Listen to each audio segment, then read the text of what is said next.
আমি আহি উপস্থিত হৈছোঁ বাবুলদা খুঁটিত। এইটো বাবুলদা পোৱালিটো, এইটো বাবুলদা ৰাইজৰ মৰমৰ বাবুলদা। এইটো পোৱালি মোৰ ছদাত হৈছে।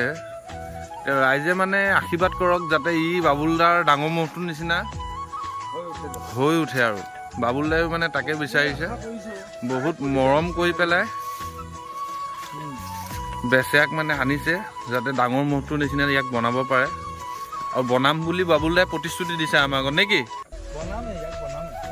বনাবই।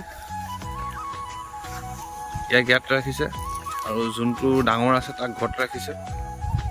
ৰাইজে আশীৰ্বাদ কৰিব যাতে ভাল এখন যুঁজ দেখায়। এইটো বাটু ভায়েক নে ককায়েক? বাটু ভায়েক।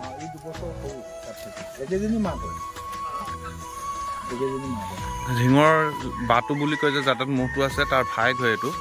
একেজনী মাকৈ পোৱালি।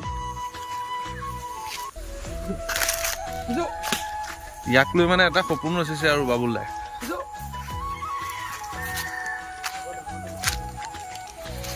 আগৰ ডাঙৰটোতকৈ ই ওখ ডাঙৰ, গতিকে ইয়াৰ মানে স্বাস্থ্যটো কম, ইয়াৰো ই সৰু হৈ আছে বহুত। হয় জেগাটো খালী হৈ যাব, ঘৰৰ জেগাটো। হয় হয়। কাৰণ এতিয়া মেইন ডাঙৰ মহটো আছেতো, সেইটো কাৰণে আৰু গঁৰালৰ অভাৱ। গঁৰাল এই আহে এই যায় বহুত, আৰু টেঙা লাগিছে আৰু গঁৰালৰ কাৰণে।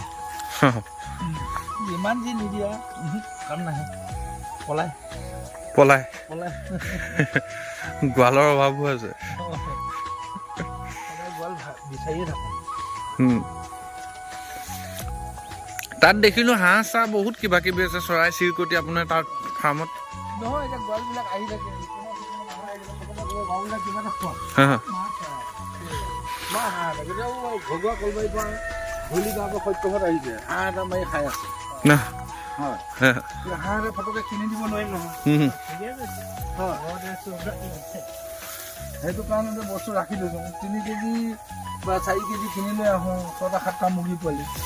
সিহঁতে খাই থাকিব, ডাঙৰ হৈ থাকিব, কোনোবা আহিব মাৰিব খাব। সেইদিনাখন আহিল গোট খাই খাই গৈছে। আচলতে কাঠ খা আহিলেতো কিবা এটা মন চেনা লাগে না সকলোকে। ফুটি কওক, ফুটি কৰি যাওক। কিন্তু এবাৰ মহটোৰ ওপৰত একো ধ্যানেই দিয়া নাই মই। খালি এনেকৈ দি থৈছোঁ, খাওক, সি যেনে নহওক জানটো বাচাই থাকক। তাতে গাই মহসোপা দেখা পাই থাকে যে।